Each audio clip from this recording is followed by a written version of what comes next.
The war did not begin with gunfire for everyone. For millions of soldiers, it began with a medical lecture. Before the first march, before the first rifle was cleaned, before the first transport ship left port, men were assembled in rooms that smelt of chalk, metal, and disinfectant.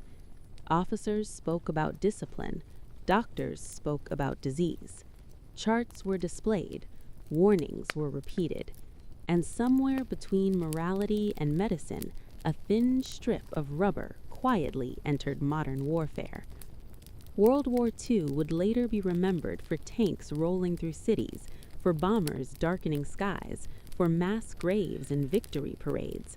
But quietly, behind barracks doors and clinic counters, armies prepared for another enemy, one that spread without explosions, without uniforms, and without ideology. Disease. Specifically, venereal disease. It was invisible, persistent, and historically devastating. Venereal disease had crippled armies before. During World War I, infections sidelined hundreds of thousands of soldiers across Europe and North America. Entire battalions were rendered ineffective not by enemy fire, but by untreated sexual contact. Commanders watched manpower disappear into hospital wards. Training schedules collapsed. Frontline rotations were disrupted. Military planners remembered this lesson clearly. They did not forget. So when global mobilization began again in the late 1930s, generals did not ask whether soldiers would have sex. That question had already been answered by history. Instead, they asked how to manage it, how to regulate it, how to prevent it from interfering with the single metric that mattered above all others: combat readiness. Morality was optional. Manpower was not. The solution was neither romantic nor discreet. It was logistical. Condoms, once whispered about, sold behind counters, wrapped in embarrassment, were reclassified. They became equipment, supplies, preventative tools, objects with serial numbers and procurement orders, no different in strategic purpose than boots, helmets, or bandages. Not everywhere, not openly, but everywhere enough to matter. This was not liberation, it was control. In every major army involved in the war, sex was officially discouraged and quietly expected. Soldiers were young. They were uprooted from civilian life. They were armed, trained for violence, and sent into uncertainty. They were afraid. They were far from home. And history had already proven that sermons, lectures, and threats did not eliminate desire. So the state intervened, not to protect women, to protect armies. Medical officers adopted a new language, not the language of sin or shame, but the language of efficiency. A soldier with syphilis was not immoral, he was unavailable. A soldier with gonorrhea was not weak, he was absent from duty. Disease was measured in lost hours, not moral failure. Infection rates were converted into readiness statistics. Prevention became policy. In the United States, the contradiction was especially sharp. Publicly, sex outside marriage was condemned. Official rhetoric emphasized restraint, purity, and responsibility. Privately, the military prepared for reality. Pamphlets warned soldiers about loose women and dangerous encounters. Posters depicted shadowy female figures as carriers of disease, while men were shown as victims of temptation rather than participants in risk. Responsibility was framed selectively. Condoms were distributed through medical channels, sometimes directly by medics, sometimes indirectly through prophylaxis kits issued after leave. Treatment stations were positioned near entertainment districts and military encampments. Officially, no one acknowledged what everyone understood. Sex would happen. The army would adapt. When soldiers returned infected, punishment was rare. Treatment was rapid and procedural. The priority was not morality, it was speed. A treated soldier could return to duty.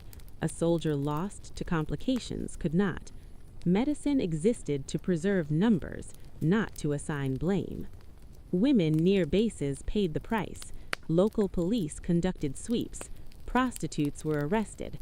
Medical inspections targeted women, not clients. If disease spread, blame traveled downward, never upward. Condoms protected soldiers. Surveillance targeted civilians. In Britain, the approach was quieter and more restrained. There were fewer posters and less spectacle. Condoms were made available through medical officers with minimal public discussion. Conversations remained clinical. The less said, the fewer scandals. Strategy became silence. Germany added ideology to rubber. Condoms were distributed while racial purity was preached. Soldiers were warned against sexual contact with populations deemed undesirable. Protection was permitted. Choice was restricted. Sex was allowed, but only within ideological boundaries defined by the state. Military brothels operated under supervision. Doctors inspected women regularly. Soldiers were treated discreetly. If infection occurred, women were punished, isolated, or removed. Men were cured and returned to duty. Protection existed to preserve soldiers, not partners. The contradiction was never resolved. It was managed. In occupied Europe, the system was chaotic and cruel. Food shortages intensified desperation. Curfews restricted movement. Fear became routine. Women exchanged intimacy for survival. Soldiers exchanged protection for access. After liberation, judgment arrived swiftly. Heads were shaved, bodies were paraded. Shame became public spectacle. The men reintegrated. The women remained marked. In Asia, the scale changed entirely. The comfort women's system was not informal tolerance or individual misconduct. It was organized sex slavery. Condoms were issued to soldiers. Medical inspections were enforced on women. Protection existed, but only in one direction. Disease control became obsessive. Logs were maintained. Quotas were tracked. Women were treated as consumable resources. Condoms extended the system's operational efficiency. When disease appeared, women were blamed. When soldiers fell ill, they were treated. The language used was administrative, sanitation, morale, readiness. Behind the words were bodies confined, inspected, and discarded. Protection was never about consent, it was continuity. Across all fronts, condoms served another purpose. They made sex invisible. With protection, encounters left fewer records, less scandal, less disruption. The state could maintain the appearance of restraint while practicing systematic control. Disease statistics became intelligence. Medical officers mapped infection rates. Neighborhoods were labeled high risk. Women were arrested. Areas were shut down. Condoms enabled sex without responsibility, and responsibility was displaced accordingly. Soldiers rotated through deployments. Women remained. When the war moved on, the systems dissolved quietly. No apologies, no compensation, just silence. After the war, victory narratives dominated. Liberation, justice, reconstruction. There were no parades for women examined daily, no medals for those who survived occupation through intimacy. Protection left no monuments.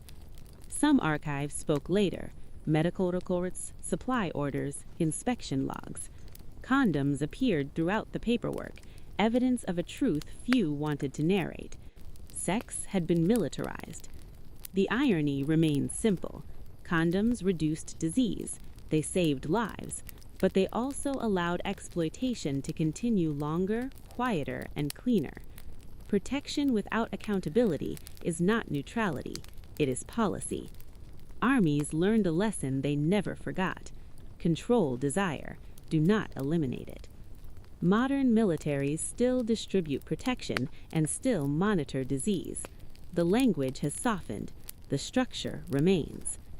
Women's bodies rarely appear in official histories of logistics, yet without them, the system would have collapsed. Condoms are remembered as progress. The context is forgotten. World War II did not invent this dynamic, but it perfected it. Sex became infrastructure. Protection became permission. silence became survival. When soldiers returned home, they left the systems behind. Women did not. Stigma lingered. Records disappeared. The war ended. The consequences did not. To talk about condoms in war is uncomfortable. It forces a question history avoids. Who was protected and who was managed? World War II is remembered as a moral war, but morality did not govern intimacy, efficiency did. Condoms were never about love, they were about keeping armies moving. The dirtiest service of the war was not sex, it was the ability to regulate it without responsibility.